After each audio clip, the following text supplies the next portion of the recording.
السلام عليكم ورحمة الله وبركاته. السلام عليكم ورحمة الله وبركاته.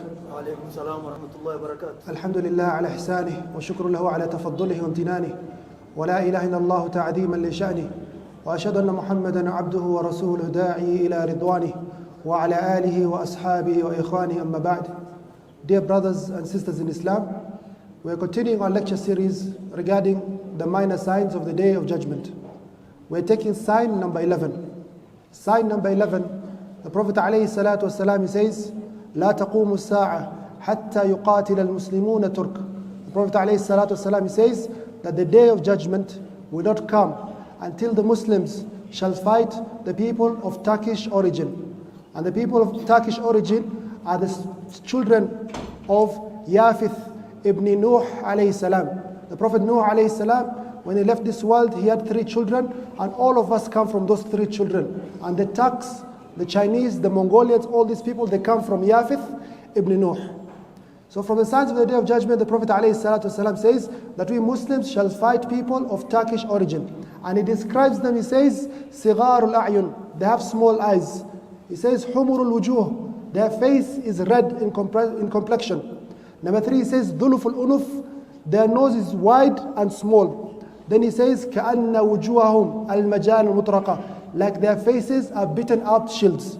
We said that this sign covers many of the Turkish people, and more particular the Tatar, the Mongolians. And we said the 3 worst Mongolians with regards to Islamic history and destruction of the Islamic empire. Who are they? Number 1, the founder of the Mongolians. What's his name? Genghis Khan, la'natullah alayh. He massacred many of the Muslims of the Dawla al-Khwarizmiyah, Kazakhstan, Uzbekistan, Afghanistan, Kyrgyzstan, all this area. He massacred millions and millions of Muslims. Number 2, his grandson. What is the name of the grandson? Hulagu Khan. Hulagu Khan is the one who destroyed the city of, the capital city of the Muslims at the time was what? Baghdad. Which year? 656 of the Hijri calendar. So, Ikhwani Fillah, most of the historians, they say that we Muslims were the head of civilization for most of our history.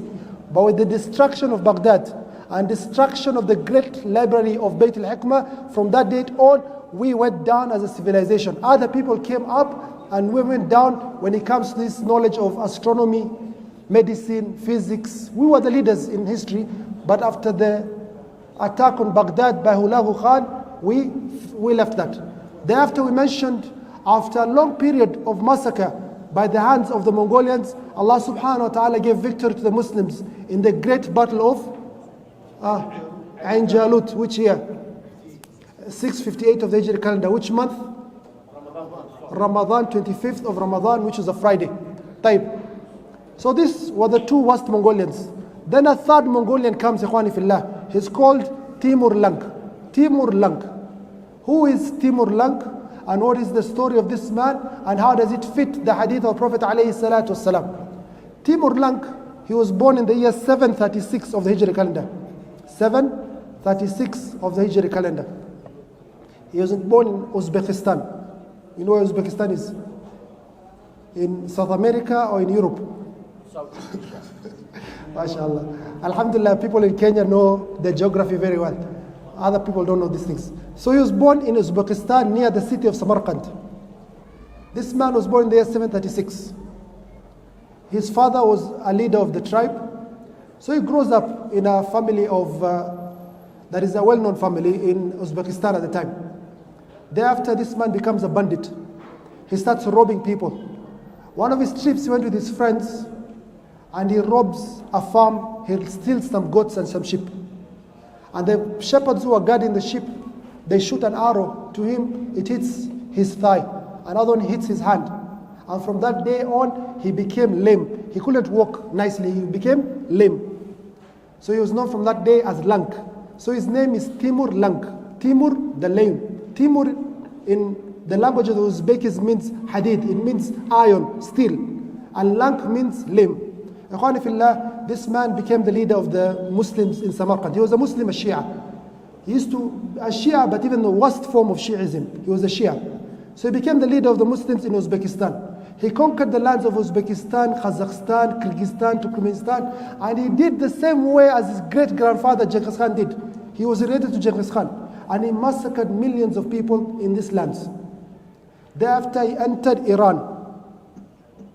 He massacres the Muslims of Isfahan, because the Muslims, they rebelled against him. And he did something very evil. He commanded all his generals to bring at least 2 heads of the people of Isfahan. So they beheaded the Muslims of Isfahan, and they built towers with their heads. They built buildings, towers, pyramids with the heads of the Muslims of Isfahan. He conquered the land of Iran, massacred the Muslims of Iran.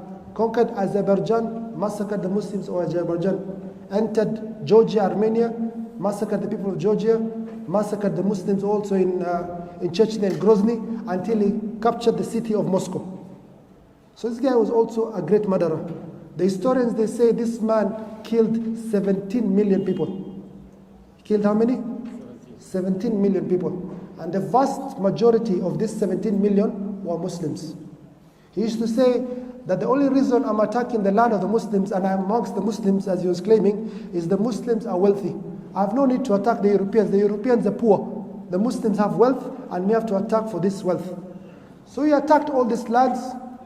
Then, thereafter, he hears that the leader of India, Firuz Shah, a Muslim leader, India was ruled by the Muslims for 1,000 years.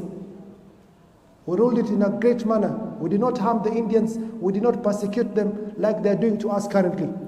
So the leader of Delhi died, Firuz Shah. This guy, Timur Lank, he says, I have to conquer Delhi on behalf of the Muslims. So he conquers Delhi, and subhanallah, he massacres in one day over 100,000 of the people of Delhi. And he destroys the city of Delhi so bad that the city of Delhi needs 150 years to recover. And he burns it completely to the ground. Thereafter, he has some khilaf with the Egyptian leader, the Mamaluk. So he says, I'm going to deal with Egypt next. And all the lands that Egypt controlled. Egypt was in control of Syria. So he goes with his army, just in summary, because you had a lecture before Maghrib. In summary, he goes to Iraq first, destroys Baghdad. The same way his relative, Hulagu Khan did. He destroys the city of Kufa, the city of Basra. He destroys the city of Wasit in Iraq. Then he goes to Turkey. He destroys Anatab and comes to the city of Halab. He besieges the city of Halab for days. The Muslims surrender. Enters, kills 20,000 of the Muslims of Halab. And once again, he builds towers with the heads of the Muslims in Halab. Thereafter, he goes, conquers the city of Hama, massacres the Muslims of Hama, comes to Damascus. The Muslims fight bravely, but they're not able to fight this man, Timur Lank. He enters the city of Damascus, the capital city of Bani Umayyah, and he massacres many of the Muslims, many of the ulama. So he does so much until he goes to burn the mosque, the grand mosque of Damascus, the mosque of Bani Umayyah. Why? Because he's a Shia, he hates the Umayyads. At the same time, in Turkey, a new country was coming up. This is the country of the Ottomans. The founder is called Uthman, the son of Ertugrul, the son of Suleiman Shah. This is the founder of the Ottoman Empire. So Uthman, he dies. His son takes over, called Urkhan. Urkhan dies, another of his children takes over, it's called Murad the First. Murad the First dies, then comes the person who was the leader at the time, Bayezid as-Sa'iqa. Bayezid, the Thunderbolt, one of the great heroes of Islamic history. When this man became a leader, the first challenge he got, the Europeans formed the largest army ever in the history of Europe at the time. An army of over 200,000, 300,000 soldiers to come and attack Bayezid as-Sa'iqa. Because he had conquered Serbia, he had conquered Bulgaria, he had conquered many of the European countries. So they meet in a place called Nicopolis.